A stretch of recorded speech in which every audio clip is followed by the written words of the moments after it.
आज की कहानी है किताब की कहानी। कहानी ऐसी जो दिल छू जाए। देखिए, किताब किसी भी साक्षर व्यक्ति को रोटी या मिष्ठान से कहीं अधिक मीठी लगती है। सुंदर तस्वीरें वाली कोई मनभाती किताब हाथ लगते ही उसे जल्दी से जल्दी चाट जाने का मन करता है। हालांकि किताब को उस तरह चाटा नहीं जा सकता जिस तरह किसी खाने पीने की चीज़ों को। फिर भी किताब के संदर्भ में चाटना इसलिए कहा जाता है क्योंकि अच्छी चीज़ पढ़ने की भी एक भूख प्यास होती है जो पढ़ लेने पर ही तृप्त होती है। किताब की दुनिया हमारी सचमुच की दुनिया से अलग होती है, सुंदर और अनूठी। इसके पन्ने पलटते हुए हम सब अपनी ज़िंदगी के दुख दर्द भूल जाते हैं, किसी की कही हुई बुरी बातों की कड़वाहट भूल जाते हैं, अपने वर्तमान को भूलकर सपनों के रंगीन लोक में खो जाते हैं।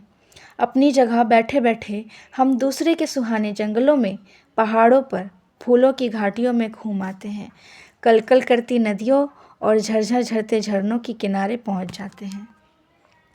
सात समुंदर पार आकाश के परिलोकों, पाताल के यक्षलोकों और ग्रहों नक्षत्रों तक की सैर भी कराते हैं।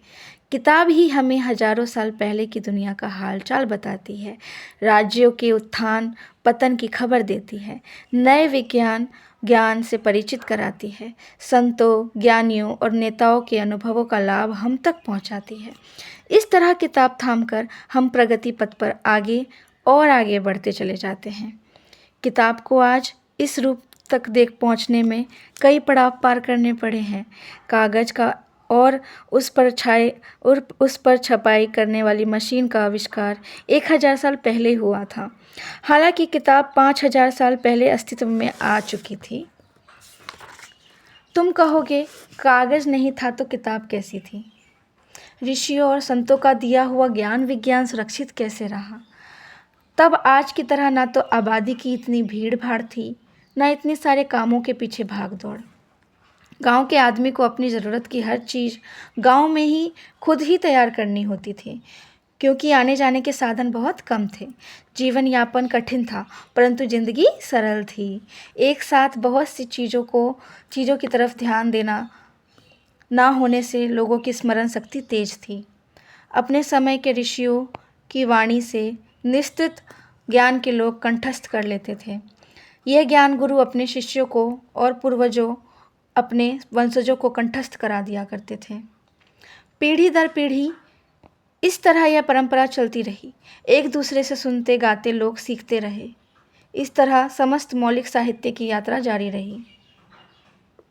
जिस ज्ञान विज्ञान को याद रखना कठिन था, उसे लकड़ी की छालों, भोजपत्रों आदि पर लिख लिया जाता था।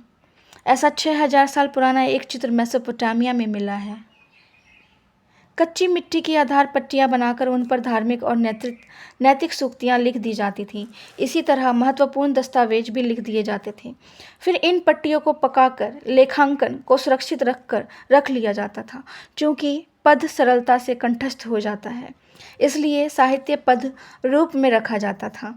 मौखिक कथन और श्रवण की इस परंपरा से ही हमारी श्रुतियाँ और स्मृतियाँ प्राचीन ज्ञान को हम तक पहुँचाने में सफल रही हैं। संसार में लिपियों का आविष्कार पहले हुआ, कागज़ का बाद में। फिनिशियनों ने मौखिक शब्दों को लिखित अक्षरों का रूप देकर पहली क्रमबद्ध वर्णमाला का आविष्कार किया। उन्होंने यह कारनामा ईसा से 1500 पहले ही कर लिया था। इसे सबसे पहले यूनानियों ने अपनाया। इसमें नए सुधार किए, अक्षरों का आकार को सरल बनाया, उनमें अधूरे स्वर वाले अक्षर भी जोड़े। पेड़ की छाल, पेड़ के पत्ते, चमड़े आदि पर लिखने का काम इसके बाद हुआ।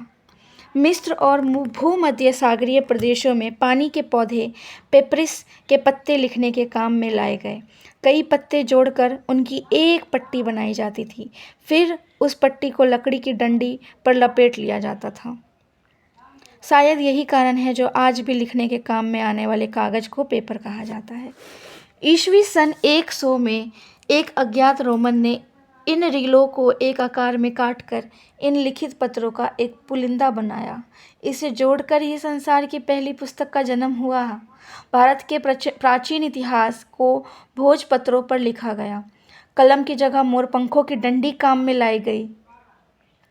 इसके बाद चमड़े पर लिखने की पद्धति उपयोग में लाई जाने लगी।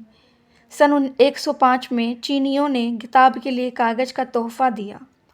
उन्होंने कपड़ों के चीथड़ों, पेड़ की छालों, मछली पकड़ने के पुराने जालों को गलाकर लुगदी बनाई और उससे लेखन कार्य के लिए एक पदार्थ तैयार किया। इसी को बाद में कागज़ का नाम दिया गया। आज भी कागज़ लकड़ी की लुगदी से ही तैयार होता है। लगभग 6 शताब्दियों तक यह आविष्कार पूर्व के इसी क्षेत्र में छुपा रहा। एक बार अरब घुमक्कड़ों ने कागज़ बनाने वाले कुछ चीनी कारीगरों को पकड़ लिया। तब बाहरी संसार के सामने कागज़ के आविष्कार का रहस्य खुला। किताब की ज़िंदगी में सन 1439 में अगला मोड़ आया। जॉन्स गुटनबर्ग नाम के एक जर्मन नागरिक ने धातु से बने अक्षरों के टाइप का आविष्कार किया। इस पद्धति से छपाई बहुत धीरे हो पाती थी। गुटनबर्ग को बाइबल की 190 प्रतियां छापने में 3 साल का समय लगा था। पर इस आविष्कार का एक लाभ भी हुआ। किताबों की कीमतें 1/4 से भी कम हो गईं। तब आम लोगों में भी पढ़ने लिखने का चाव पैदा हुआ। देखते ही देखते यूरोप के सभी देश पुस्तक छापने लगे। आज तो टाइप कंपेजिंग का काम हाथ के बजाय मशीनों से होने लगा है। यह जो किताब तुम्हारे हाथ में है, यह भी टाइप कंपोजिंग की ही पद्धति से तैयार किया गया है। टाइप कंपोजिंग की ये मशीनें टाइपराइटर की तरह काम करती हैं। आज तो letter press printing, lithographing, printing, offset printing के अलावा फ़ोटो कंपोजिंग मशीनें कंप्यूटरों द्वारा भी चलाई जाने लगी हैं। कुल मिलाकर पहले क्रमबद्ध वर्णमाला, फिर कागज़ के आविष्कार और फिर प्रिंटिंग प्रेस की मशीनों के आविष्कार ने पुस्तक छपाई के काम में अद्भुत क्रांति ला दी है। आज संसार में हर वर्ष लगभग 10 लाख किताबें छपकर प्रकाशित होती हैं, सभी तरह की, सभी विषयों की। पिछले कुछ दशकों में से भारत में भी हजारों किताबें कागज़ पर नहीं, इंटरनेट के माध्यम से केवल कंप्यूटर स्क्रीन पर ही छपी दिखाई देने लगी है। तो इसी के साथ ये कहानी हमारी ख़त्म होती है, किताबों की कहानी। आपको पसंद आई हो तो इसको ज़रूर लाइक करें और आप भी बताइए कि आपकी मनपसंद पुस्तक कौन सी है। बहुत सारी पुस्तकों में से बहुत सारी सब्जेक्ट हैं, विषय हैं, तो आप बताइए, कमेंट कीजिए कि आपकी कौन सी पुस्तक आपकी फ़ेवरेट है। Thank you.